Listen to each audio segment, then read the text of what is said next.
નમસ્કાર મિત્રો અને વડીલો, તમારું બધાનું ગુજરાતી સ્ટોરી ચેનલમાં સ્વાગત કરું છું. રસ્તા પર જઈ રહેલા માણસને યમરાજે આવીને કહ્યું, હું તારા પ્રાણ લેવા માટે આવ્યો છું. પરંતુ જો આ સ્ટોરી તમને પસંદ પડે તો આ ચેનલને સબસ્ક્રાઇબ, લાઈક, શેર અને કમેન્ટમાં અભિપ્રાય જરૂર આપજો. એક વખત એક માણસ રસ્તા પર જઈ રહ્યો હતો. સામેથી તેને કોઈ આવતું જણાયું. સામેથી યમરાજ આવી રહ્યા હતા. પરંતુ તે માણસ સામેથી આવી રહેલા યમરાજને ઓળખી ન શક્યો. યમરાજે તે માણસ પાસે આવીને તેની પાસે પાણીનો ગ્લાસ લાવવા માટે કહ્યું. તો તે માણસે પાણી લઈને યમરાજને પીવડાવ્યું. યમરાજે પાણી પીવડાવ્યું એટલે યમરાજ તે માણસને જણાવ્યું કે હું તારા પ્રાણ લેવા માટે આવ્યો છું.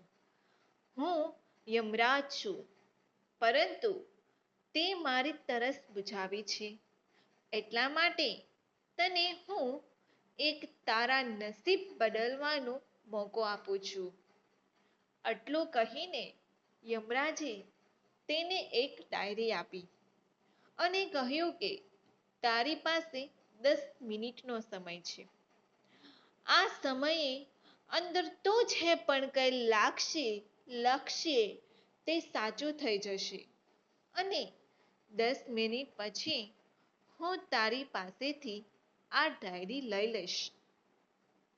માણસ તો ડાયરી લઈને તરત જોવા લાગ્યો કે અંદર ડાયરીમાં શું લખેલું છે.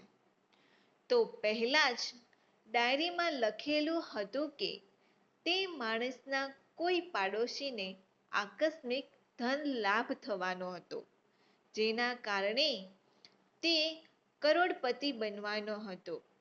તે માણસે તે પેજ ઉપર લખી નાખ્યું કે તેના પાડોશીને કોઈ પ્રકારનો ધન લાભ ન થાય અને તે કરોડપતિ ન બને. જેમ જેમ ડાયરી માટે આગળ વધતો ગયો તેમ તેના ઓળખીતા લોકોના પેજ આવવા લાગ્યા. તેના જ મિત્રના પેજ પર લખ્યું હતું કે એ વ્યક્તિને રાતોરાત સફળતા મળવાની છે અને આખા સમાજમાં તેનું નામ ખૂબ જ મોટું થઈ જવાનું છે. તો એ માણસે લખી દીધું કે તે વ્યક્તિ એટલે કે તેના જ મિત્રને જે સફળતા મળવાની હતી તે સફળતા ન મળે. આવી જ રીતે એક પછી એક તે ડાયરીના પેજ ફેરવતો રહ્યો અને જો કોઈનું સારું થવાનું હોય તો તરત જ તે બદલી નાખતો. આખરે તે સમય આવી ગયો કે તેને ડાયરીમાં પોતાનું જ પેજ મળ્યું. જોકે યમરાજ બધું જાણતા હોવાથી તેને કહ્યું કે તે તારો બધો સમય બીજાનો ખરાબ કરવામાં વેડફી નાખ્યો અને જેના કારણે તારું જ જીવન ખતરામાં જતું રહ્યું. એટલે કે હવે તારો અંત તો નિશ્ચિત છે. આ સાંભળીને તે માણસને ખૂબ જ પછતાવો થયો. પરંતુ હવે પછતાવો કરીને શું થવાનું હતું? એના હાથમાંથી તો એ મોકો જતો રહ્યો હતો કે તે પોતાનું ભવિષ્ય સુધારી શકે. ભલે આ કદાચ એક કાલ્પનિક વાર્તા હશે, પરંતુ આપણે હંમેશા યાદ રાખવું જોઈએ કે ભગવાન આપણને બધાને વિચારવાની શક્તિ આપે છે અને એટલા માટે ક્યારેય કોઈનું ખરાબ ન વિચારવું જોઈએ તેમજ ખરાબ ન કરવું જોઈએ.